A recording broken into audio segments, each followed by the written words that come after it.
London, England. You were telling me about Schlieben at the end of the last tape.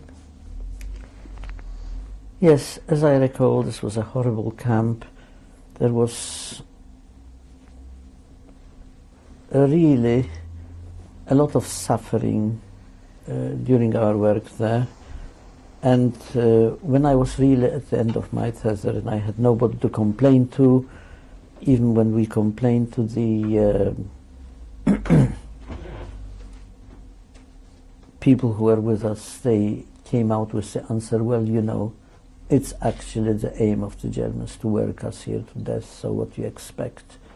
So there's no use moaning about it. And just when it happened, for some reason, we were picked out, all what they called Jugendliche, all the young boys, and transferred to a different type of work in the factory, to a place which they called Cinderparkraum, where detonators were being packed, and we were set to work alongside German women, free German women,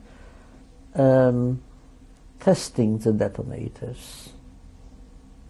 I don't know if it was a dangerous type of job or not, and it was heaven by comparison to what we had to endure before.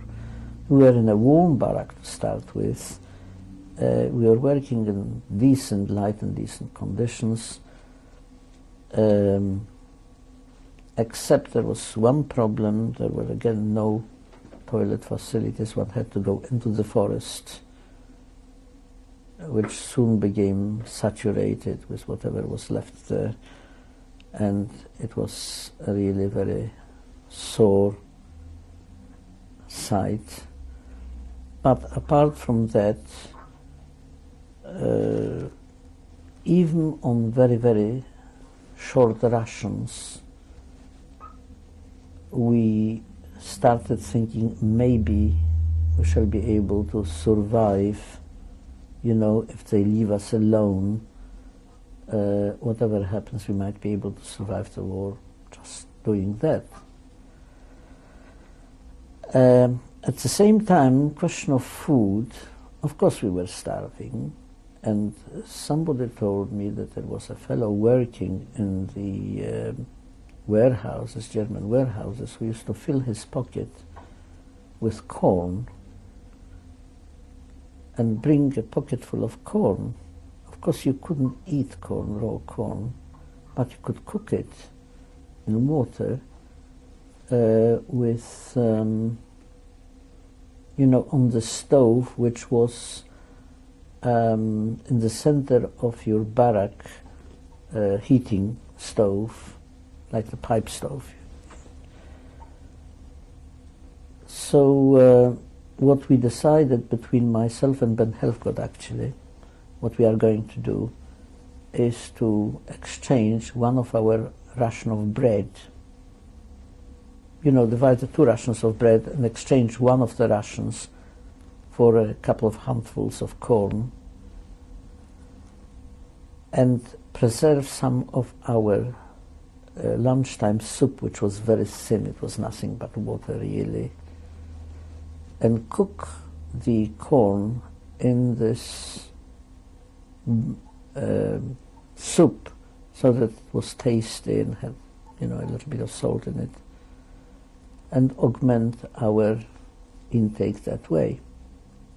Now that has had to be done after a 12 hours stint at work, and one of us had to be constantly on watch that somebody did not come up and eat up our soup while it was cooking, which was quite likely to happen. But we managed to do it 2 or 3 times, and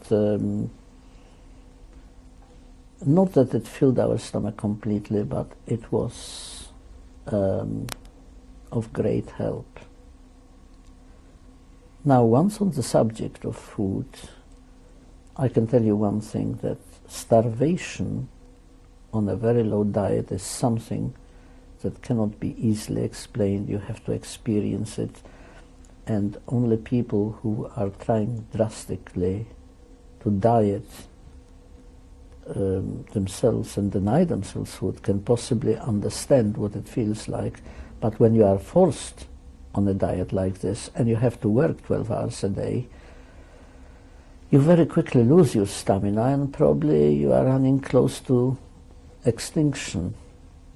And that's what was happening to us, and therefore a handful of that corn, probably every time we had a repast together, we said, well, that's another day of our life. We live one day longer. And that way we thought that maybe we can last out.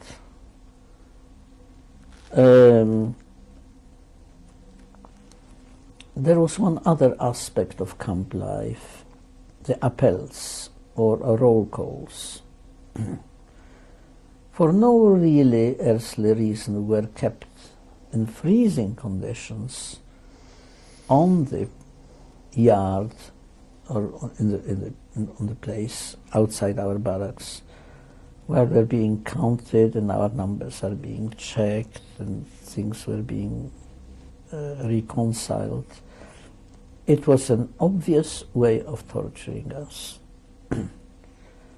And some people simply stood there for hours and fell unconscious, and they had to be taken to the sick bay, where I think they might have been given lethal injections. I'm not sure about that, because they disappeared, or maybe they just couldn't survive the rigors. But these appels, as we call them in German, or roll calls, were one of the bugbears of our existence in Schlieben. Even if we managed to have a decent employment during the daytime, you see, after you stood for a couple of hours in the cold, you went to bed for the few hours sleep, you didn't feel like socializing or being nice to anybody or discussing anything. There was one thing, however, that the youth commando, which we had there, and I have been very proud of it for one very good reason. First of all, let me tell you that we have been put 2 people to a bunk. The youth were sleeping 2 people to a bunk because there was obviously shortage of space. But to us, which means there were 2 blankets instead of 1, which was warmer, and you could feel warmer against each other. Also, we slept in our clothing. And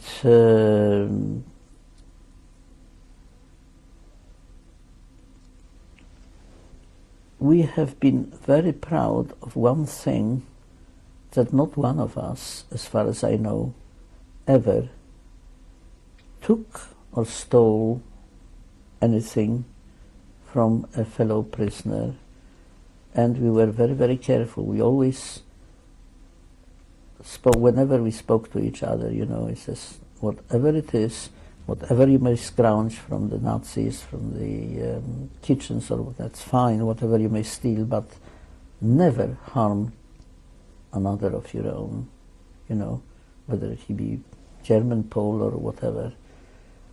And I think that was one of the spiritual achievements which I am still proud of till today, because comes a time when a slice of bread can mean survival, at least for one day, if not longer.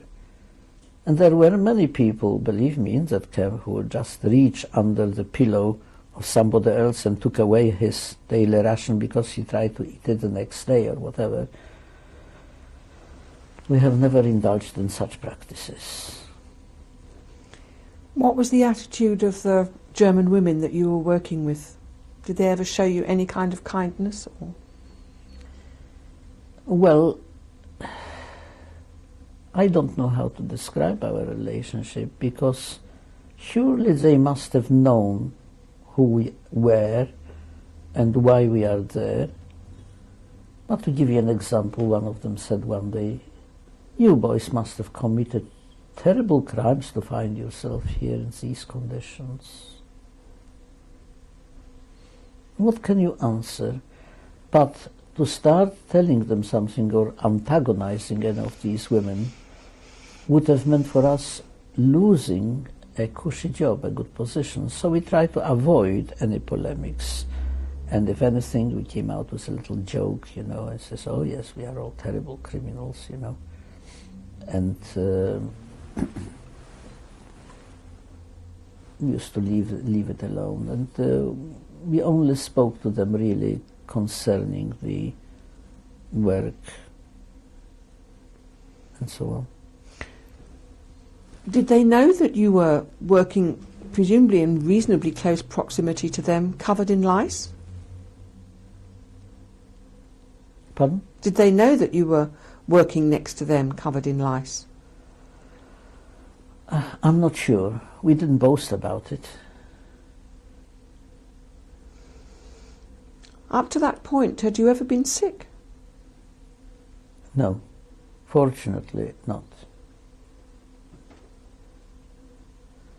People who got sick usually did not survive. You see, the lifespan of an adult was very, very short in camps like this. And as a young boy, I think we stood a much better chance, provided one did not get sick. However, I have seen some of my friends from Piotrków, I've known very well, very strong boys, who were walking like skeletons and eventually, you know, acquired that shuffling look and gait, and quite obviously they were on the way out because they couldn't take it physically, especially if they had to work very hard, if they had a different type of employment in the factory or in road building. Oh yes, which I did not mention before, there was a lot of beating and a lot of brutality by the couples, by the guards, you name it. So it was far from pleasant. And of course, at a certain stage, we had a lot of air raids passing over our heads, and the sirens going, and the Germans going into hiding a bit. And we were not sure, but we heard that the line of advance of the Allied armies was actually getting nearer. So one beautiful day again, we were put on the lorries, on lorries, and we were transferred to the next camp. It was sometimes, by that time it was February 45. The next camp was near Leipzig and was called Flößberg.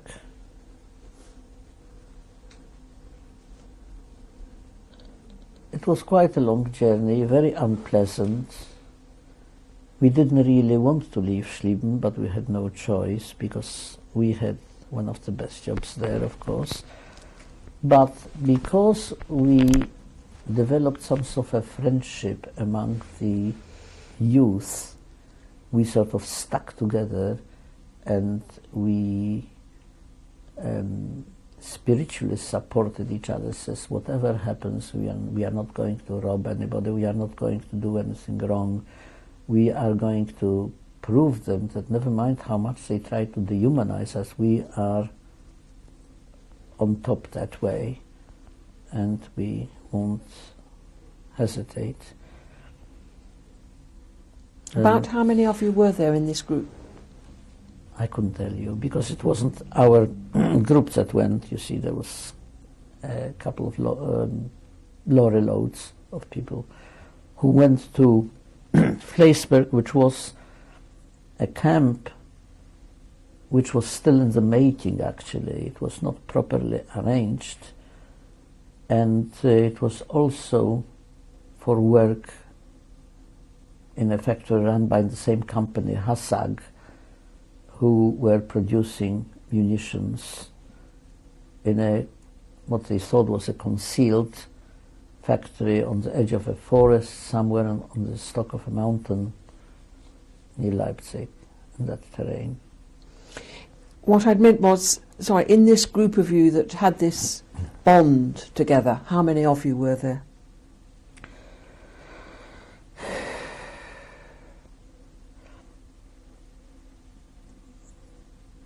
Probably about 14, 16. I can't say. It was Quite a large group. Yes, it was quite a decent group. Were you all Polish Jews? No, Who were some of the others? I don't know. But we kept ourselves together, especially the Polish ones, because we knew each other. Most of us were from Piotrków, and some of them were from Skarżysko and so on. But we were all of the same age, and actually only about 4 or 5 of us were really from the older acquaintance, you know, from before Flösberg, before Schlieffen. And what was that age that you were between you? How old were you around that time? Well, I would have to calculate it. I don't remember. If you were born in 27, and this was 40, end 44. It was 45. 45, beginning 45. Yeah. November 27. 18. Yes. Pardon? 18? No, I was less than that. 27, 37, 10, 15. 17. Probably, yes. And how long? What happened to you when you got to Flösberg? When we came to Flösberg, it was an amazing experience because the camp was not really arranged and ready to receive us. So we met at arrival by the commandant, who was a very comical figure to look at. He was small, dressed like a martinet in all his medals, you know, and held himself very stiffly. He used to go about with a little cane, shouting, "Zack, zack, zack, zack, I'll put you to work, don't worry," you know. And when he faced us, his first speech as well, you know, if you want to live, you just work very hard, or you know what's going to happen. I'm going to chase you, and my people are going to chase you, and he meant it. There was no more provisions for our younger age or whatever it is. We were just put to the hardest work they could find, but to start with, they had to house us. And the barrack where we were put was not even finished, so we had to go to one part of the camp to collect empty straw bags and to a barn to get the straw to fill it in, and eventually we were led to a barracks where we laid it all on the floor to against windows which had didn't close properly because it was, you know, they had no doors in the barrack. But the what we call the barrack Älteste, you know, the block Älteste, he was not interested in anything. He says, you just lay down wherever you can and that's it. So we laid out our straw bags and whatever else we had there, you know, bits and pieces, our little pot, and we were called to the roll call. When we came back, a group of Hungarians have insinuated themselves on our straw bags. So I said, but this is our place, we just filled it in. So they told us, look, you want something, you fight us, we are big boys, you know. And there was no way we couldn't dislodge them. A couple of fight started about it, but there was nothing we could do. So I approached our foreman, a fellow called Katz. What are we going to do about it? He says, well, what can we do about it? I don't know. So I said, look, but we have got nowhere to sleep. If we don't sleep, we have got to go to work tomorrow. And what's going to happen? We have got no place where to be at all, never mind to sleep. This is our barrack. What are we going to do? So he just didn't have an answer. So I said, now look, there is only one thing we can do, is to evict them by sheer force. And there is only one way. Look, we are so small young boys and they are big men. You have to assign 4 men to each adult, 4 boys to each adult. First of all, we open the windows wide. Then we rush each individual, grab them by the hands or other arms and feet and swing them out of the window. There's no other way. So the boys were already in despair, you know. They says, all right, so I'll go with you, and we divided each other. It was my project, but of course I said, now look, you are the foreman, so you better lead the campaign. And we did that, and we evicted them that way. They were absolutely amazed. They came back later, back to the barrack crying, you know, saying, you know, I was a boxer, and look what is happening to me. You little boys can do that to us. Who are you, you know, and what's going on?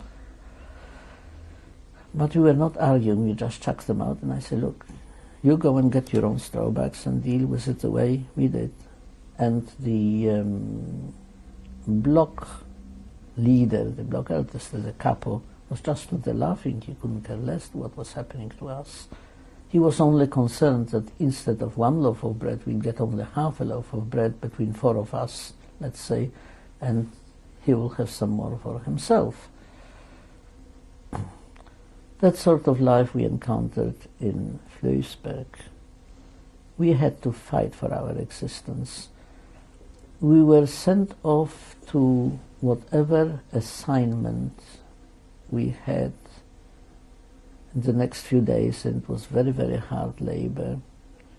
You were actually engaged in building a road which was leading from somewhere to that new factory. In the meantime, that new factory was spotted by Allied planes. I don't know whether they were American, English, or Russian, and the factory was bombed. While the bombs were falling, we just slept and couldn't care less, even so the roof of lifted off our barrack. And sometimes later, when we had already bunks and we were lying in the bunks, I was lifted literally by the force of the blast from my bunk, and I woke up in the morning, you know, swathed in my blanket in the grass outside, and I didn't even wake up because I was so tired from that work we were doing. Talking about nightmarish existence, what these young assessmen who were in charge of us did. Now, for instance, food was brought in kettles or barrels. And I've seen a fellow, you see, when food was dished out with a long handled ladle, there was always a little bit left, you know, in the crevice there in the bottom. And one adult man dived literally into that barrel to suck that thing with his lips. And the assessment who stood there just took his bayonet and killed him in the barrel, calling him the Jude Schwein, you know, and that's it. Filze, you know, filthy Jew.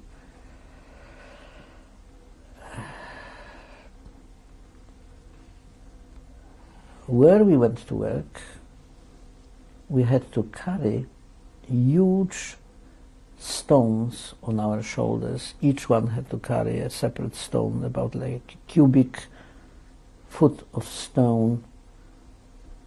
And I found at one point that really we were carrying from one place, we are carrying to another place. And the most difficult thing for me was to bend down under that heavy weight and place that stone on my shoulder. Once it was there, I could walk, because my spine would take the strain. So I just walked as many times there and back with the same stone as I could. It was still hard work, but at least my back didn't ache so much. To add insult to injury, when we went from work and to work, the SS who were guiding us made us sing German march songs. So of course that lovely figure of that camp commandant came across us going to work singing, and he called that SS man over and he says, what's this music party you having? He says, no, I make them sing. He says, if they can sing, they don't work hard enough, if they've got still strength to sing. From that time, we were going at double tempo at everything, and we really had to suffer. When I say suffer, there was a time when I was feeling, you know, that again, I am at the end of my strength. Do you know the name of that commandant? We called him Tsak Tsak, that's all I know. In what language had you spoken to your Blockältester, Katz? German, he was German. A German Jew? Or? No, he was German. And these Hungarians who had taken over your straw sacks, how did you communicate with them? German. I didn't know enough. I could swear in Hungarian, but I couldn't speak Hungarian. And while life was going that way, an absolute nightmare. Every time we finished work,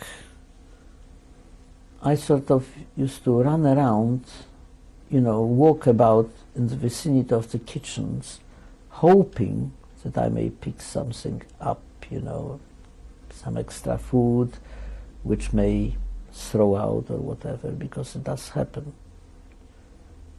But it never did, except on one point. There was a couple whom I recognized, who was one of the tough fellows from Piotrków.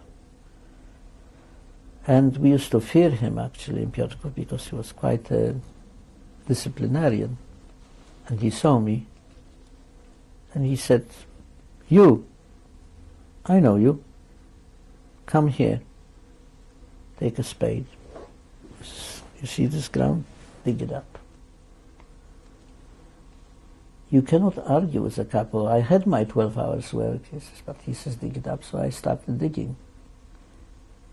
Not 3 minutes later, he came up. He says, "Oh yes, so that you don't run away, you give me your pot. You know, your feeding pot," which was always hitched to my belt.